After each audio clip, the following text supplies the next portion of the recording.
Vidéo pour vous présenter ou pour vous faire découvrir ou redécouvrir l'utilisation d'un logiciel comme GeoGebra, donc un logiciel de géométrie dynamique, pour construire des figures, en sachant que s'il ressemble à GeoGebra, en fait, il est très simplifié.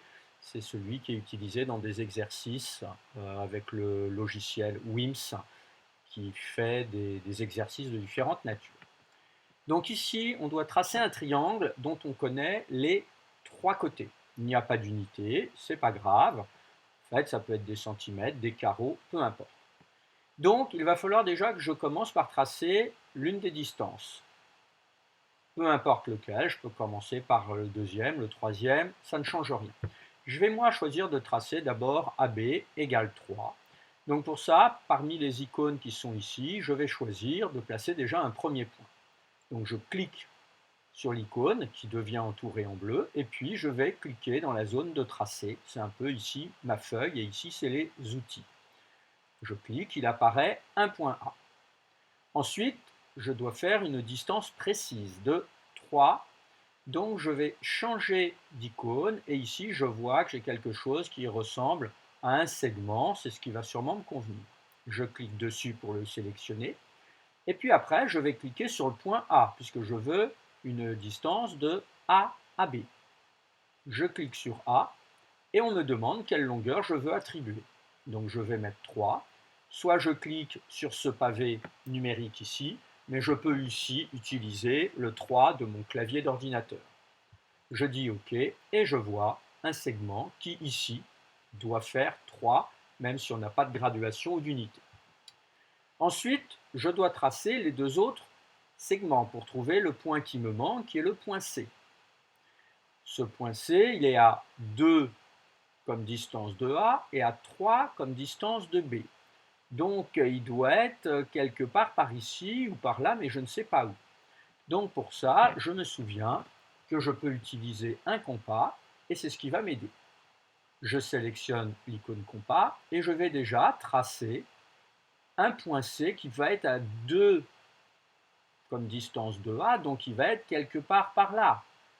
Où exactement, pour l'instant, je ne le sais pas. C'est pour ça que ça va former un cercle. Je clique sur A qui va être le centre du cercle et je rentre 2 comme distance. Voilà, donc je sais que la distance AC est de 2, donc mon point C, il est quelque part ici. Tous ces points-là sont à une distance 2 par rapport au point A.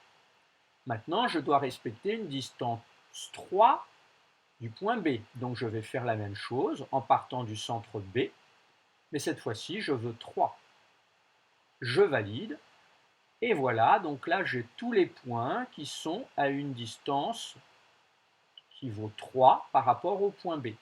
Donc il faut à la fois un point qui soit sur ce cercle-ci et à la fois un point qui soit sur ce cercle-là. Donc je comprends que j'ai deux possibilités à l'intersection des deux cercles, soit ici, soit là.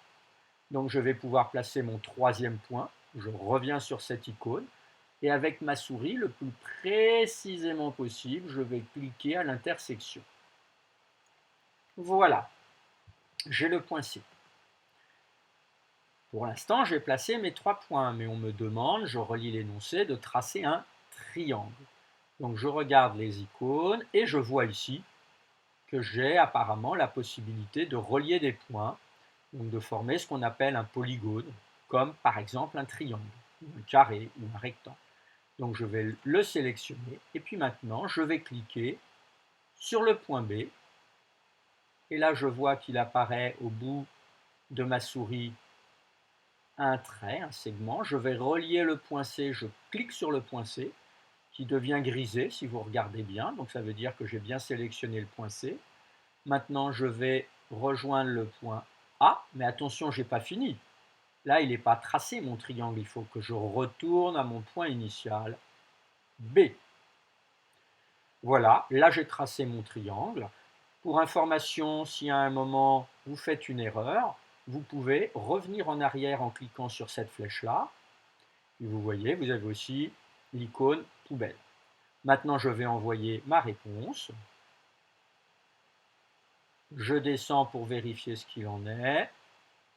Et apparemment, j'ai bien tracé les différentes informations. Là, il y a l'ordre de ce que j'ai fait. Alors, approximatif, hein, les segments, c'était à la fin qui sont apparus concernant le polygone.